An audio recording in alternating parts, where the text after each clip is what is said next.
11 key takeaways from this entire report. Number one, and perhaps Mr. J.S. Bauer, an aviation expert, can help us break down some of the technical aspects of it. But one thing is very clear. This report does not really delve into the fact that as to what really led to this crash. Was there just an engine failure? If at all that is the case, then how did it really happen? That clarity really does not come in. So number one, both engines, they shut down mid-air, and that too within seconds after the takeoff. How did that happen?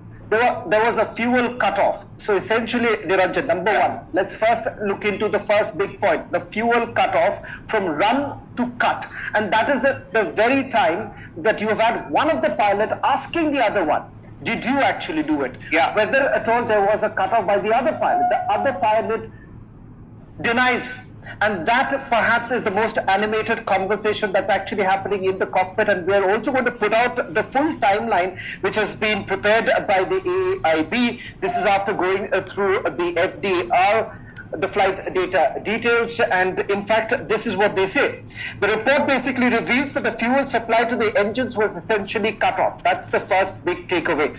Perhaps you could bring in Mr. Bauer, because Mr. Bauer, for all our viewers to understand, how does this really happen?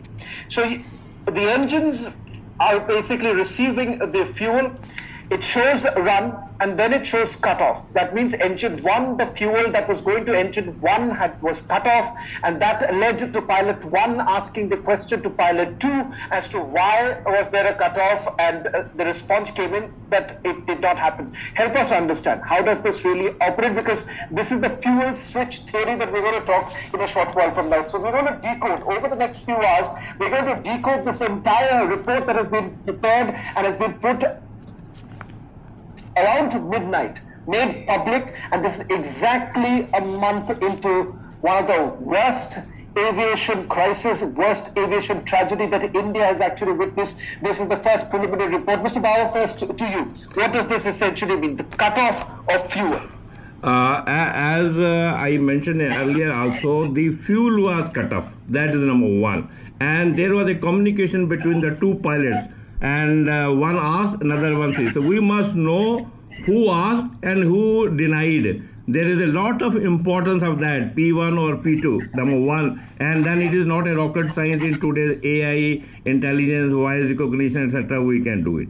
Number two, the fuel was cut off. Now, cutting off the fuel is not very easy. As I mentioned, the mechanism of lever operation is such that first you have to unlock the lever, then you have to raise it, and then you have to operate it. So it cannot be done in such a few spur of movements, and then it cannot be done in a manner that one cannot remember, or it cannot be a human error that one is. And then he denied it also, I have not done it.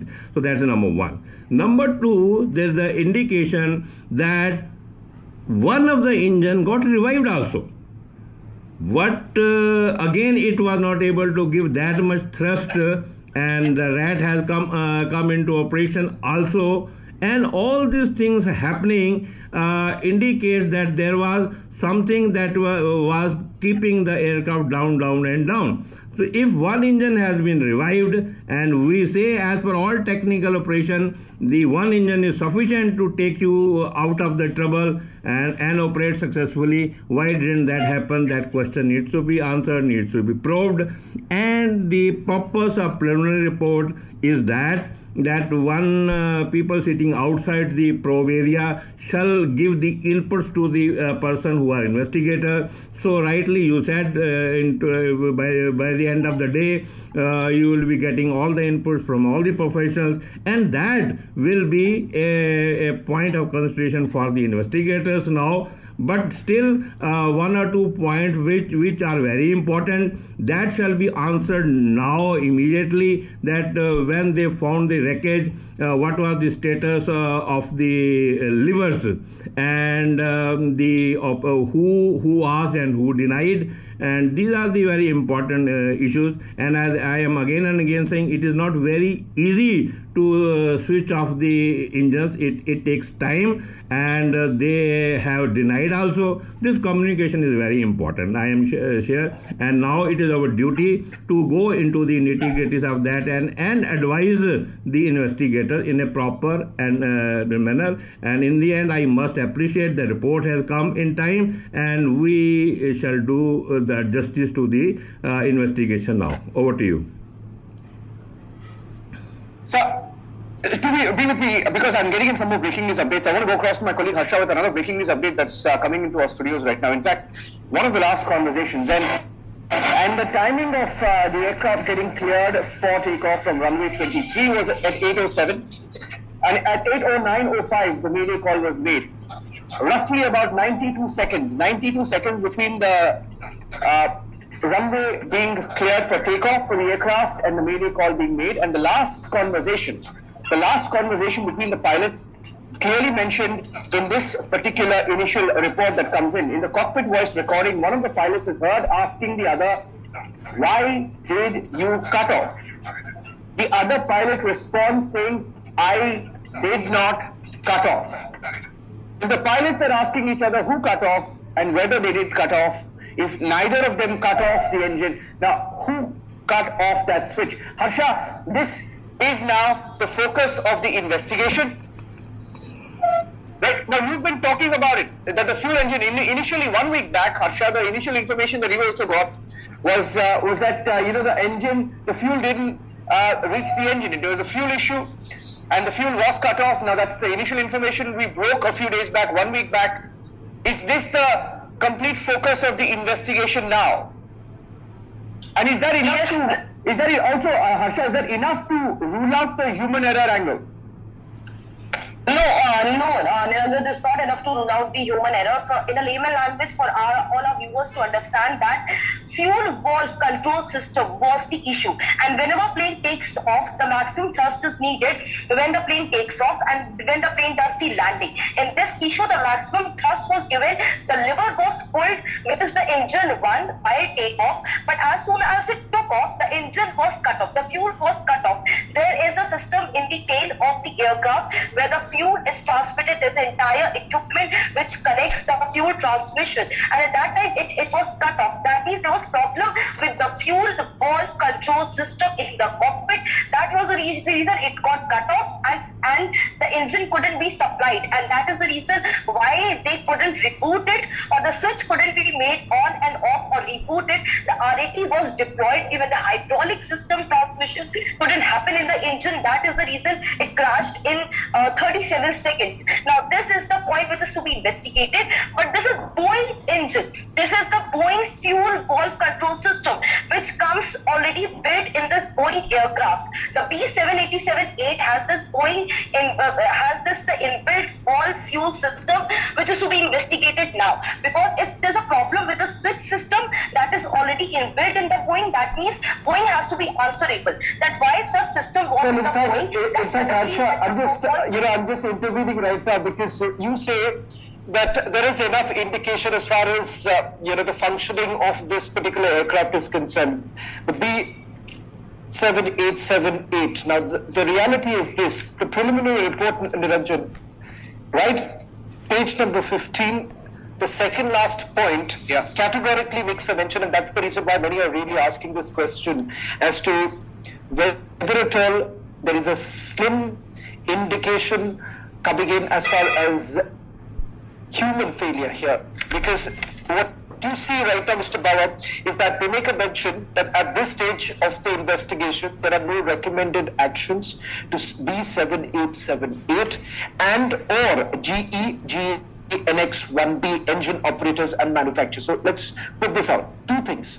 One, as far as the engine itself is concerned, which is manufactured by GE, gets almost a clean sheet at this point in time. What happens when the full report comes, it's a matter of discussion at a later stage. But the reality is this: there is no recommended action. Now, what does that mean? You have about 1,000, a little over 1,000 Dreamliners operating across the globe. So the ramification of any indication from this report, which is being globally watched at this point in time, it means that the Dreamliners will be operating without any recommendations that have been made. In the past, remember, the United States of America, this entire issue was also raised by the FAA, and Niranjan, at that point in time, this fuel switch mechanism was largely debated. In fact, there are no recommendations that were made thereafter too, and that is the reason why it still basically operates. There is a lot more, Mr. Bawa, that is being spoken about, but the reality is this, that many would be asking, was there any problem with the aircraft? Let's help our viewers understand. Let's break it down, simplify it as much as possible. People are going to ask this question: was there any problem with the aircraft or not? Does this report really indicate any problem with the aircraft that was being used by Air India to fly from Ahmedabad to Gatwick? I had read that point which you flagged now, and being a sensitive issue, I didn't touch because this is the first debate we are going, and we need to dwell more into that very sensitive matter. Mr. Dawar, what do you make of it?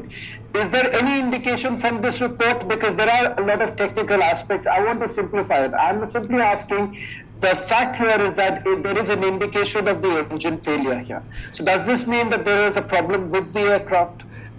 As I mentioned, the one pilot asked, "Did you shut?" He said, "I did not." It means that none of them shut. It was automatically shut down, and that shows that there was a problem. And it can be digital shut off, it could be software glitch, it could be anything. And prevention is better than the cure. We must take the preventive measure until something else happens. So that is the reason I am saying we need to dwell very seriously in a sensitive manner on this issue. This is a clear case of no human error machine. Mr. Bauer, there is a breaking news now coming in. Boeing has actually issued a statement. Boeing has issued a statement, and I'm reading out. This is what they said after this report was put out. Our thoughts remain with the loved ones of the passengers and crew on board Air India Flight 171, as well as everyone affected on the ground in Ahmedabad. We continue to support the investigation and our customer. Niranjan, yes, I just want to, perhaps emphasize the timing of this report also. Little after midnight, around 1:30 in the morning, is when this report that was prepared by the AAIB was put out. And let me also put this out, clarify this for our viewers, who carried out this investigation. This investigation was being led by AAIB. We're going to put out the details of each of the members, but remember, this was being globally watched because the ramification that this report has is on the aircraft manufacturer Boeing. Interestingly, there is a lot being spoken about in the market itself right now as far as Boeing is concerned. So when the US markets were basically operating, that's 1:30 in the morning is when it was shut. The US markets came to a close, and that's when this report is basically put out. A little after 1:30 in the morning is when this report has been put out. We do not know as to why at 1:30 in the morning. These are some questions that we are still going to ask and essentially find out, because 1:30 in the morning is when this report, ladies and gentlemen, who are all tuning in this morning, that you have exactly a month later that this report has been put out. Let me also bring in our civil aviation reporter who's been carrying out putting out all details of the investigation that's been carried out. Harsha, for the benefit of our viewers, who are the members of this particular investigation that has been carried out? And I believe that investigators from the United States of America as well as United Kingdom were present, which essentially means that you've had to bring in global stakeholders to be a part of this entire investigation. Help us understand why at 1:30 in the morning. So 1:30, Sean, because as we were speaking about it yesterday as well, that 7 p.m. in the evening till 1:40 a.m. in the morning is the US market which operates in national capital. And that is the reason why it was being continuously stated that the report will be out when the US market doesn't crash, when no harm happens to the Boeing specifically. At that time, the report has to be out. And that is the reason why first earlier it was decided the report will be released in the public forum at 7 o'clock in the evening, but later on it was delayed. It got published around 2:30, between 2 to 2:30 the report was published, which we flashed late at night as well. And this is all because of the US market. And as far as the exports are concerned, we have got to know that the AIB 2 officials were there, Sajja Singh and Mr. Vipul, and also there were experts from IAF, which is the Indian Air Force. There was experts from the DRDO who were evaluating the mental health of the Harsha, I'm just coming in. I'm coming in right now. The reason being that, well, we do not know. Let me be very clear about this. There is no official statement really coming in from the Ministry of Civil Aviation at this point in time. These are questions that we are asking because it's logical to ask that at why at 1:30 in the morning is this report really out, because a lot of speculation that we're doing that out after the parliamentary committee meeting that took place, where you've had the DG AAIB making a presentation. In fact, we've got full details of the presentation that has been made, in which they've essentially laid out, they've emphasized the fact, as I understand, Niranjan, from the details of the committee presentation that has been made by the DGAAIB, they've emphasized the fact that almost all aspects of this entire investigation has been carried out, been done in a thorough manner, and they're still yet to come out. The full-fledged report is going to come out at a later stage. This is just a preliminary report, and the preliminary report is perhaps does not give a full indication as to what led to the crash. Harsha, I'm going to move to the second important point right now. This is with regards to a lot that was spoken about the fuel itself. And Niranjan, if you can just take our viewers through point number 4 from page number 15, which basically said that there was limited fuel samples, but they've taken the fuel, they've used it, they've done an analysis, so there is no fuel contamination, because fuel contamination was the other concern, the cause of concern, but it seems that is also clear, right? So it all boils down to only one aspect, that is the engine failure. Yeah, Shravan, what is very, very curious is the point that you made, where there is a mention that at this stage there are no recommended actions to B7878 or GE engine operators and manufacturers. Now, it's very curious because in the same preliminary report, you have engine failure cited as the cause of the crash. You have fuel cutoff, fuel being cut off. The cutoff was done. Nobody knows how the cutoff happened. But what is also interesting is that in the past, in the year 2017, 2018, the FAA had mentioned this particular feature and had raised a potential threat. The FAA had issued Special Airworthiness Information Bureau, SAIB, on the 17th of December 2018 regarding potential disengagement of the fuel control switch locking feature. This was in 2018. The Special Airworthiness Information Bulletin of the FAA was issued based on reports from operators of Model 737 that the fuel control switches were installed with the locking feature disengaged. The airworthiness concern was not considered an unsafe condition that would warrant airworthiness directive by the FAA. There is a very interesting mention here of Air India. As per information from Air India, the suggested inspections were not carried out. The suggested inspections were not carried out as the Special Airworthiness Information Bureau was advisory and not mandatory. Now, what is interesting here is that we're talking about a cutoff, switch cutoff. The switch cutoff was flagged in the year 2018 by the FAA. And they spoke of a potential disengagement of the fuel control switch locking feature. And Air India says that the suggested inspections were not carried out as it was advisory, not mandatory.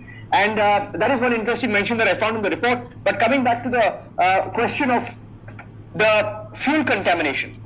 Fuel samples, according to the final page of the report, it summarizes with the progress of the investigation. Shravan and me both have the 15-page report. Now, point number 4 in this report, Shravan, says fuel samples were taken from the bowsers and tanks used to refuel the aircraft. They were tested at the DGCA's lab and found satisfactory. Okay. Very limited amount of fuel samples could be retrieved from the APU filter and refuel/jettison valve of the left wing. The testing of these samples will be done at a suitable facility capable of carrying out the test with a limited available quantity. Of course, following the crash, where everything was burnt out, very little fuel sample was left. And it appears at this point there is no contamination, Chavan.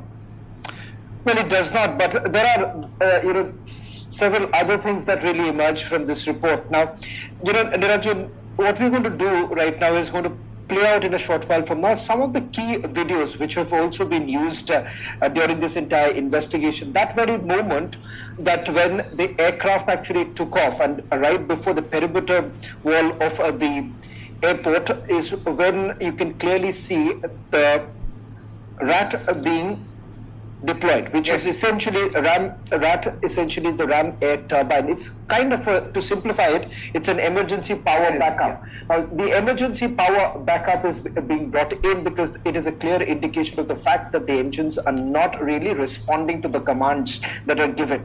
Now, this point has also been mentioned in the report. So that's the Page 14. That's the third point. You can perhaps take it. I'll just simplify it. Yeah. What does it mean and what have they said? Yeah. That the moment when the engines basically lost power, you've had RAT, which is ram air turbine. Yeah. It's just a kind of a power backup. And one of the video, can we just pull out that video of the aircraft taking off?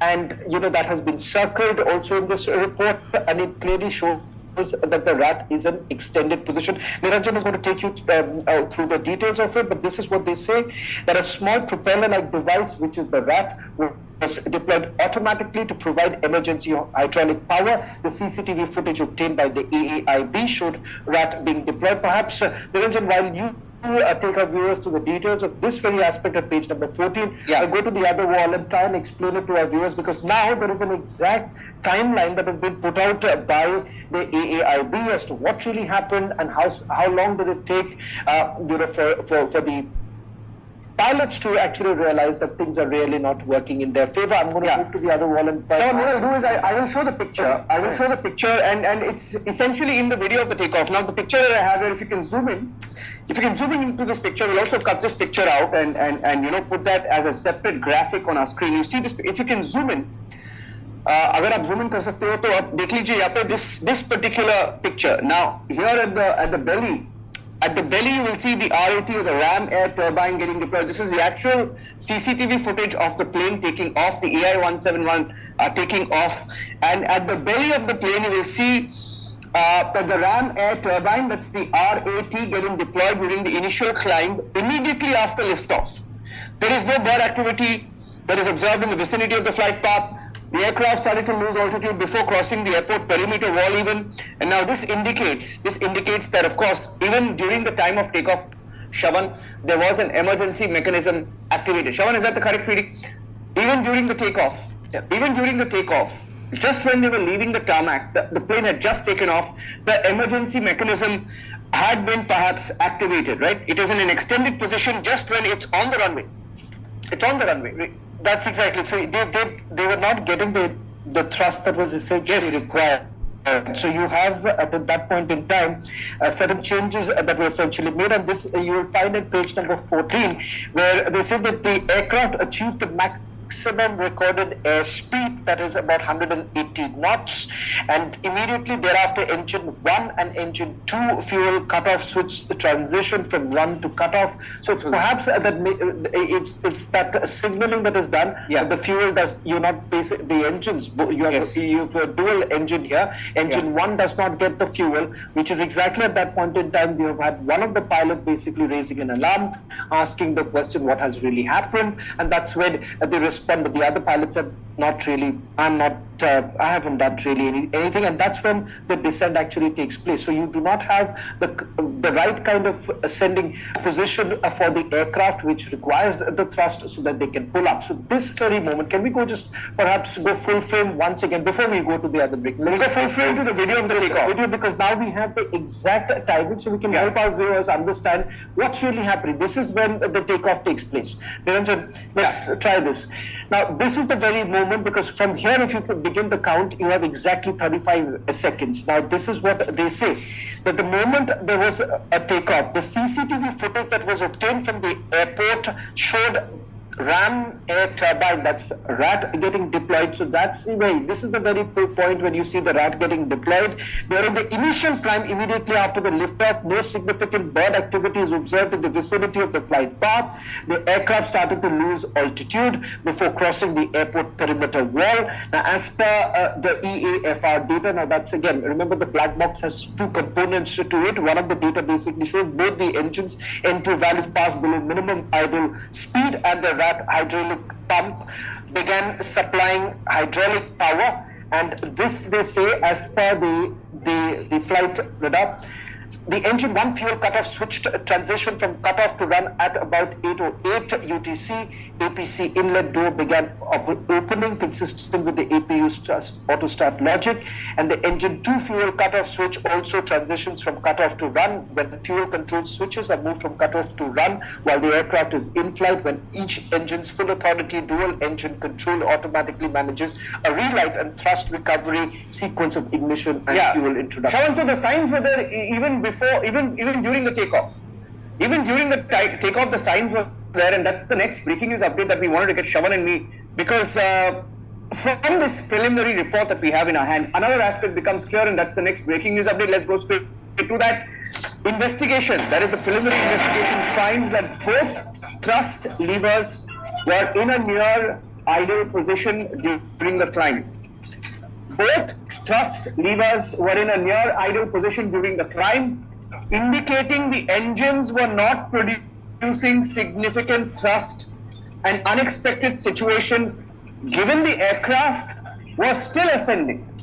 And if this is the case, Shawan, if what you're telling me that there is no logic, Shawan, if you're telling me of why we released this report on a Friday night or a Saturday early morning at 1:30 a.m. As far as why it is released, the logic here is that they have to do that because there is an international charter by which they have to do it within 30 days. So that preliminary report is out. Now, I do not, honestly, that's on a Saturday early morning. We are not closing in America. We are not coming to any sort of conclusion, but look at the timing, 1:30 in the morning. How exactly would the Indian public really know? Because of course this is to also address global stakeholders, because this, it's about the global manufacturers here. You've had investigators coming in from the United States of America as well as the United Kingdom. But important to point out, when we spoke to multiple people who were present there in the committee briefing, the emphasis that the DGAAIB made on the fact that this was being led by Indians, the fact that this was being probed thoroughly by the Indians, along with bringing in the other investigators from abroad, and they made a mention of the fact that international stakeholders were completely on the table. They were on the same table, and the fact that they agreed with this particular report that they've essentially prepared, and they were satisfied with the investigation that was carried out. Harsha, in fact, she was tracking this entire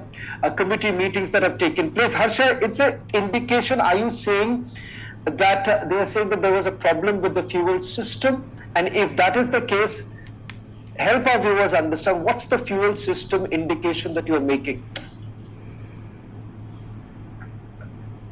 So, if you will go through page number 6, Shawan, in the page number 6 is clearly written, the scrutiny of maintenance records revealed that the throttle control module was replaced on VT-ANB, which is the registration number of AI-171 aircraft, in 2019 and 2023. However, the reason for the replacement was not linked to the fuel control switch. There has been no defect reported pertaining to the fuel control switch since 2023 on VT-ANB. So, as per the reports, they say that there was no issue in the fuel switch after 2023. But to tell our viewers that the connection between the switch and the engine was rechecked in 2025. The left engine which was installed in 2025 and the another one which was changed in 2025 May again. And both the engine had a sync with the valve, with the fuel switch system in the cockpit. In the layman language, again for our viewers, there's a right and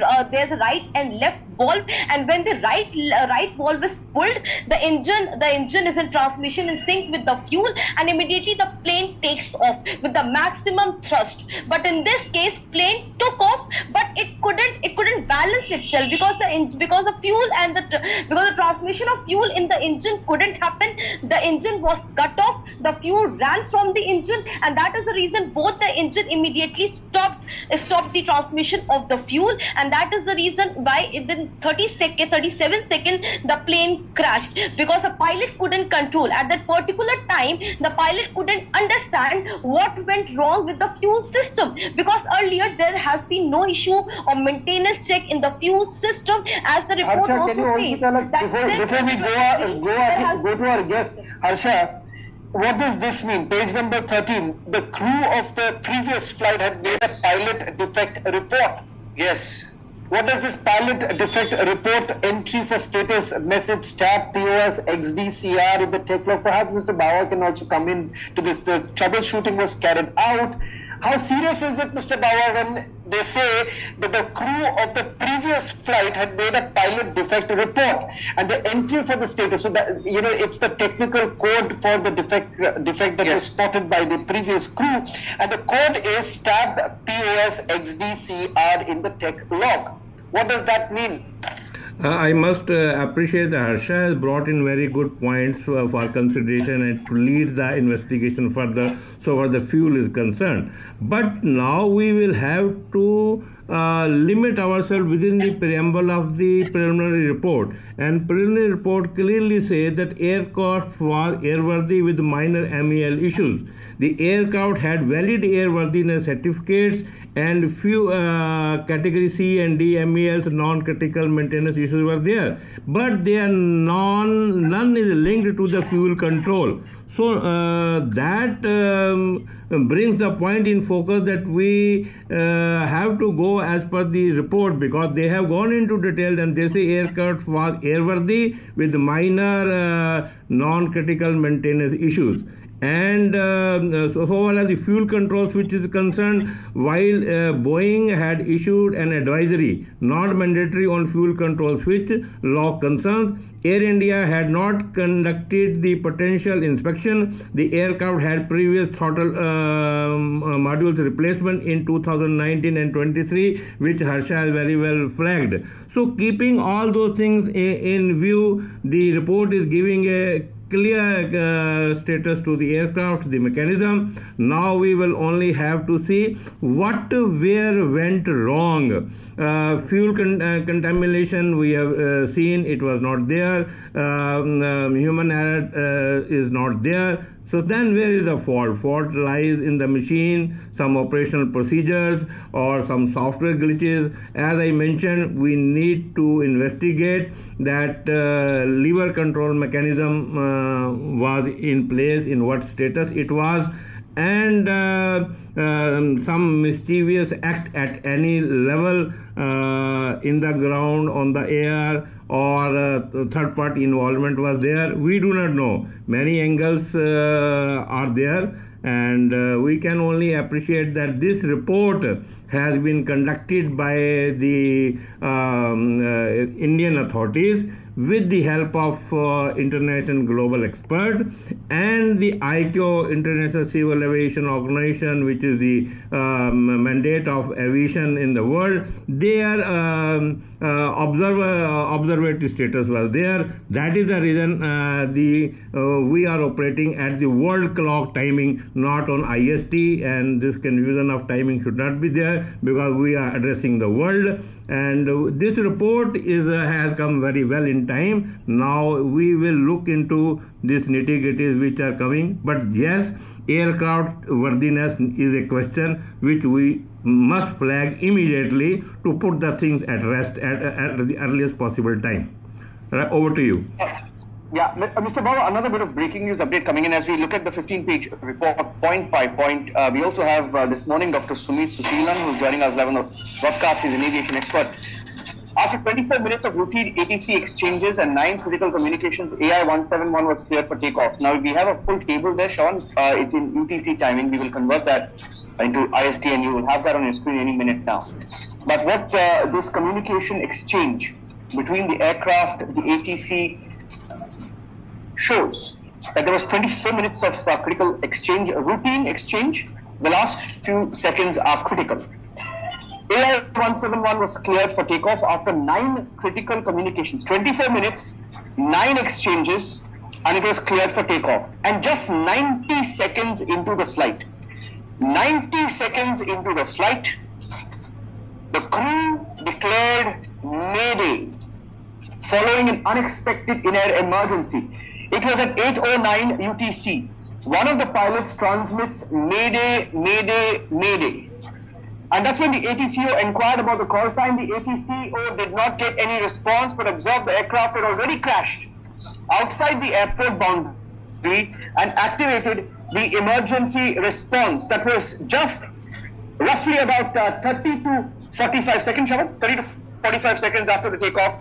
Less than that, you have the takeoff as well, which is on your screen. Yeah, exactly 32 seconds. So I'll just add one more information to add. If you can just quickly go back to that video, because that video is key to this entire investigation, because this is what they say, that the pilots basically tried to restart the engine. So N1 or engine number 1 was partially recovered.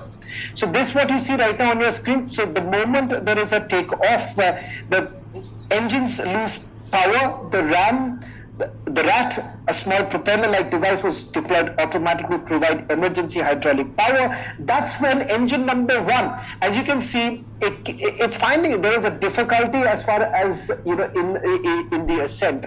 Now, gaining the altitude is where it finds difficulty. That's when we suspected that engine number 1 had lost power. Thereafter, it was only for a few seconds that engine number 1 was partially recovered, but engine 2 failed to recover before the impact. The aircraft was airborne. Now, see, this is where the descent begins. The aircraft was airborne for exactly 32 seconds. It crashed 0.9 nautical miles from the runway, and that right into the hostel. Now, this is the other point. The thrust levers that were basically used, they were found at idle, but the black box shows a takeoff thrust was still engaged, suggesting there is a disconnect or a complete failure. So there is a disconnect, there is a failure that we're looking at, Niranjan. So these are the two important key points that emerges from this video, which has also been extensively sort of examined by the investigators. Yeah. We also have Captain Ihsan Khalid, aviation expert, veteran IAF pilot, joining us in the broadcast today, along with Dr. Sumit Susilan, and Mr. Baba continue to stay with us. Dr. Sumit Susilan, good morning. Thank you for joining us on this breaking news broadcast this morning, sir. When you look at this report, the initial finding, the preliminary finding, some of your key takeaways this morning. Yeah, I'm going through this report from this morning, 1:30, and what I observed that the first engine cut off, and within 2 seconds, the second engine also, the power got completely cut off in this. And to restart the engine, normally take 1 to 1.5 minutes. So they didn't have the time to restart the engine and the altitude as well. So even both the captains had a discussion why the engine got cut off, the fuel supply got cut off, and both have stated no, we are not. Can I get a clarity on this? Can I get a clarity on this? Is there any manual intervention possible here, or how does this really work? Because if you really picturize this, Niranjan, it's basically what you see on your car screen, that there is, if there is a change in your fuel levels, that is basically reflected. Here it shows that it's run to cut off, but that's when the alert really comes in from the pilot. Help us understand what's really happening here. Is what kind of a manual intervention can the pilot really have? Because there was an attempt that was made to recover, to revive, and that's when engine number 1 partially recovered, but engine number 2 did not. Yeah, basically the partially recovered because they tried to restart the engine and it started kicking on again. But I said like 1 to 1.5 minutes it takes to restart the engine. And basically they also have investigated on the fuel contamination side as well.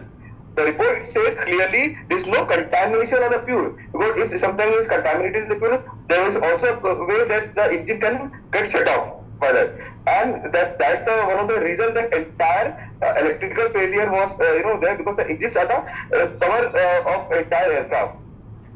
Yeah. Okay. Let me bring in Captain Ehsan Khalid as well. Dr. Khalid, good morning. Looking at the details of the report, of course, it's been trickling in since 1:30, and the key takeaways of the preliminary report. The second last point: at this stage of investigation, there are no recommended actions to either B7878 or the GE engine operators and manufacturers. The whole report suggests that from the point of takeoff to what happened just 30 seconds after takeoff, there was major failure at different levels. But at this stage, they are not recommending any actions. There's a clean chit effectively to Air India as well.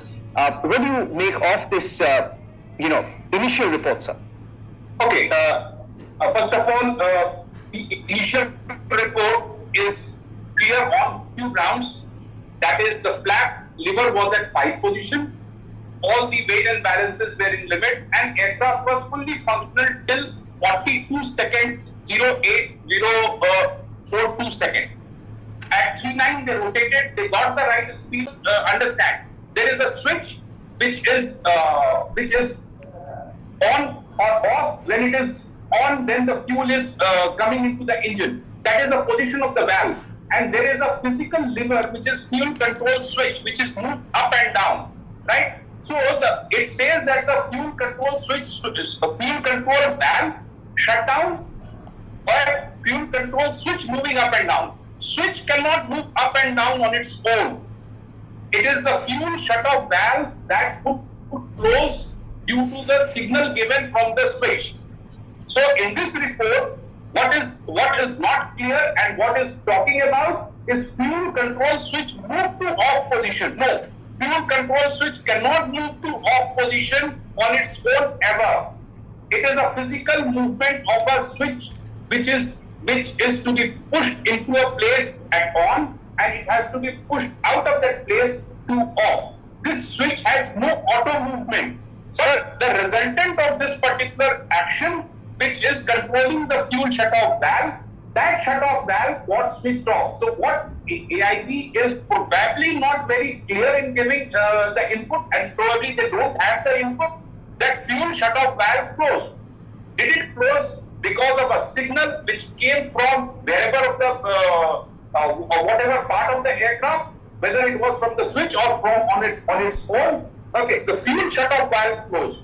So we don't hear the word fuel shut-off valve position in this particular report. It will take some time. But one thing is for sure, that the engines cut off or failed without the pilot input. It is further corroborated by the CDR in which pilot says, I didn't do it. And it is further corroborated with the fact that the switch position continues to be in the run position. So you are indicating, correct me if I'm wrong, you are indicating that you cannot do this this is not on an auto mode, there has to be some sort of a manual intervention. What are you really suggesting? Are you suggesting that the cutoff has happened from the pilot end? If that is the case, the pilot here is clearly making a mention of the fact that they haven't done so. So that means there is something to it. The pilots are clearly saying this. So there is no that angle of it, of a manual intervention and a change may not have happened from the pilot. All right. So what I'm saying is the AIB report is not clear. It's not at all clear, because they're saying fuel switch move. Fuel switch cannot move automatically. So it is fuel shut-off valve, which is the valve which can move automatically. But the switch out there, okay, like you have an electric switch which is on your panel, right? That switch is in the on position, and you have a bulb. The bulb goes off.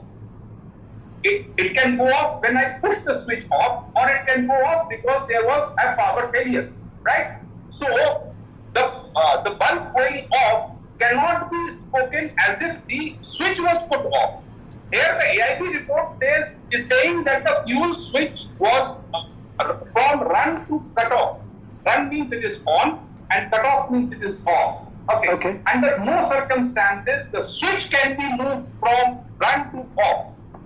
by any automatic system. In that case, Harsha is just responding right now. Harsha is saying that there is some indication of, as far as the fuel locking feature is concerned. Harsha, what's the fuel locking feature that you were basically responding to?